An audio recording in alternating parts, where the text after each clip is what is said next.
September 26, 1990, authorities found Kevin Miller's body right off the Interstate I-10. Kevin would have been a No Limit, it would have been a different No Limit. I don't think we would have made it if he wouldn't have passed away.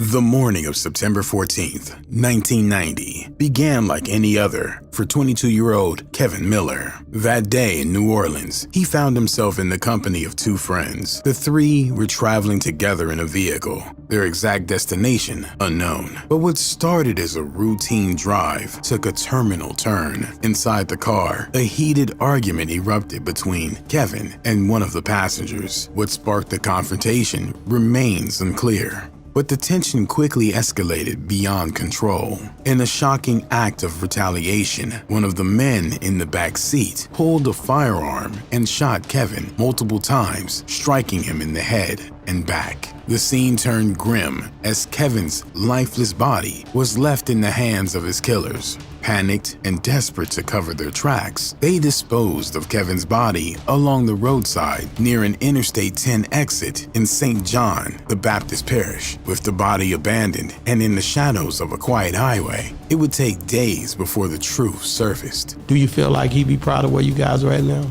Yeah, that was our motivation, man, for a while. It was like, Kev was a real good, solid dude too, man. Like, as a big brother, wasn't nothing he wouldn't do. He'll try his best to, I say, oh, I need this jacket, he'll go get it. Born in 1968 to Josie and Percy Miller Sr., Kevin's early years were marked by deprivation. Basic necessities were often out of reach, yet the family found strength in each other. In the heart of the Calliope projects, I'm not gonna lie, man, to just leave somebody's body in a ditch, that's cold, man. That is cold-blooded like a motherfucker. I didn't even watch this shit.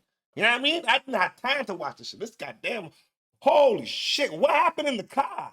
That's what, I mean, come on, man. What happened? Projects, a place defined by poverty and harsh realities, the Miller family forged a narrative of resilience and heartbreak. For Kevin Miller, the second eldest of 5 siblings, life was a balancing act between the harsh realities of their environment and the enduring love of his family. Alongside Percy, Jermaine, Corey, and Vashon, Kevin grew up navigating the challenges of their neighborhood with a bond that was unyielding as their circumstances were unforgiving. Despite the challenges surrounding him, Kevin was known for his resilience and unwavering commitment to his family.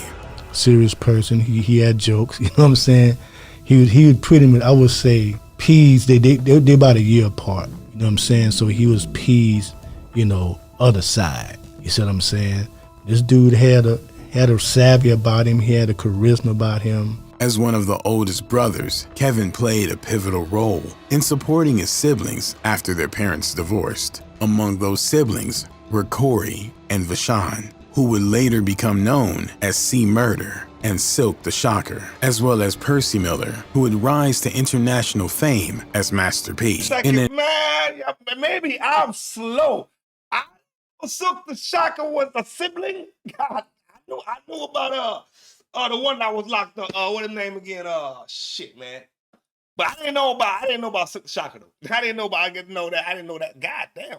His childhood was filled with basketball games, laughter, and the pull of the streets. Despite the odds stacked against him, Kevin's charisma and street smarts set him apart. He became a part of a neighborhood group known as Tuesday Crew, earning a reputation as a sharp thinker and a magnetic personality. For Kevin Miller, the streets of New Orleans were both a proving ground and a trap. From an early age, Kevin became deeply entrenched in street life, earning a reputation as the most street savvy of the Miller brothers. While his siblings pursued their own path, Kevin carried himself with a demeanor that demanded respect, a demeanor that people in the Calliope projects knew all too well. Man, shout out to C. Murder though, man. I mean, that's an unfortunate situation, man. You know what I mean? And P just left the nigga hanging, man. I mean, come on, man. Come on, man. He was known to handle himself like a true gangster, someone who moved with confidence and was never to be underestimated. Kevin and his peers started small, breaking into cars and stealing, actions that marked their initiation into a world where survival often depended on bending the rules. Over time, Kevin's reputation in the streets grew. He wasn't known for catching bodies or being tough in the streets, but there was an unspoken understanding. Kevin Miller was not someone to play with. In the months leading up to Kevin Miller's passing, life for the Miller brothers was taking different turns. Master P and Silk the Shocker had already left the streets of New Orleans behind, relocating to California to chase new opportunities. Corey Miller, later known as C. Murder, had enlisted in the military, leaving Kevin as the only brother still in their hometown. Despite the separation, the brothers remained close, their bond unbroken by distance. Kevin had plans to reunite with the siblings in California, leaving the Calio projects behind for good. Man, C. Murder went to the military. I mean, yo, bro, how did we go from the military to prison? I'm gonna have to find out and do a Fleetwood story on C. Murder. I swear to God, man, I don't know how you go from the military to prison. I know Master P went to Oaktown. You know what I mean? Because you go to Oaktown, them niggas give you the flavor. You know what I mean? Yeah, nigga went to the Bay. It was a move he'd been considering for some time, encouraged by Master P, who had already begun building the foundation of what would become his music empire. But Kevin's departure was tragically delayed. You know what I'm saying? Real talk, because Kevin was like P's other brain. You know what I'm saying? According to a witness, just one day before Kevin's hit, Master P called him from California, begging him to make the trip west as soon as possible. It was a plea from an older brother who sensed the danger of the streets Kevin was still navigating. Before he left, Kevin had called. P was asking Kevin, come on out here, man. He was begging him to come out here. Master P's concern for Kevin was rooted in love, but the conversation would sadly become one of the last they ever had. I see my brother Kevin. Like, how could I get through that? Details about Kevin Miller's farewell service are limited, but it's known that his passing profoundly impacted his family and community. In an interview with Moby Dick, a producer associated with No Limit Records, recounted the day of Kevin's farewell service, describing it as a particularly challenging time for Master P and those close to him. When Kevin passed, you know what I'm saying, that had been the last time I had seen P, you know what I'm saying, was at his Romeo was a little kid, little baby. He couldn't have been no more than 1.5, 2 years old, whatever. Yeah. And when we was at the looking at Kevin in his casket, P had his son, you know, Romeo on his hip, you know, he was, you know, P was like numb. I could see the numbness in him, you know what I'm saying? And at the same time, I could see the pain because him and Kevin, bro, I tell you, saw one, you saw the other. For his brother Percy, better known as Master P. That motivated him, bro. You know what I mean? And the call that he was calling me to come out west, man, you know, like, your energy, you know what I mean? You could feel the energy, bro. You know what I'm saying? Older brother feeling the energy, man, and try to reach out. It's unfortunate. The loss was a devastating turning point. In the wake of Kevin's death, Master P's grief became a driving force in his life. I couldn't believe that my brother was... Everything stopped, man. My world was crushed. It just ripped something out my heart, man. Reflecting on tragedy, Master P had said, when my brother got hit, I had to change my life. I had to do something different to get my family out of the ghetto. Kevin's passing ignited a relentless determination in Master P to break free of the cycle of poverty and the street life that had surrounded them in the Calio projects. It was, but we just started out, and then I think we was doing some good stuff, and then I think when that happened, to be crazy, that was the turning point of our career. Because remember, we did I Miss My Homie. Yeah. That ended up being one of our biggest songs ever. This profound loss also steeped into Master P's music, where he memorialized his brother and expressed his anguish in the song When They Gone. From his 1995 album, 99 Ways to Die, he delivered the raw pain of loss. He used to be a friend of me, said he never died, but now he's 6 feet deep with a tombstone. Oh my God, my brother's gone, and I don't even think I can go up. Said he never died, but now he's 6 feet deep with the tombstone, "Oh my God, my brother's gone, and I don't even effing think I can go on." These lyrics capture not only the heartbreak, but also the emotional weight that Kevin's passing placed on his family. Silk the Shocker. Man, that's when music was music, man. That's when niggas was putting real thought into their music, you know what I mean? Real stories that meant something, you know what I mean? They wasn't trying to portray a certain life. They were kind of like more like reporters. You know what I'm saying? These niggas nowadays, goddamn, everybody sound the same and everybody dress funky and they goddamn kids. You know what I mean? I don't know, man. I don't mean sound like a hater. I like some of the new music. I don't want to sound too old school. But goddamn it, a lot of y'all niggas is characters. Characters is what I got to say. Another of Kevin's brothers, shared chilling details about the murder. "I think it was a friend that he didn't really totally like. They took him for a ride. The guy he didn't like sat in the back seat, and basically, they shot him in the back of the head like 4 times. Kevin's passing not only shaped the personal lives of the Miller family, but also became a catalyst for their professional successes. Master P, fueled by grief and a desire to honor his brother's memory, transformed his pain into a platform for change by creating the group No Limit. The way he passed away, it made us say like, wow, okay, it's 4 of us and now it's only 3 of us. And the hood, the streets did that, you know what I'm saying? And so it made us like, wow, this could really happen to us. So we didn't want to lose another brother. So we just kind of like, you know, we bared down and was like, let's get out of here once and for all. The tragedy prompted an immediate police investigation, which quickly honed in on 2 primary suspects, Kenneth Williams, who was a teen, and 21-year-old Melvin Radcliffe. Both men were acquaintances of Kevin and were with him on the day of the incident.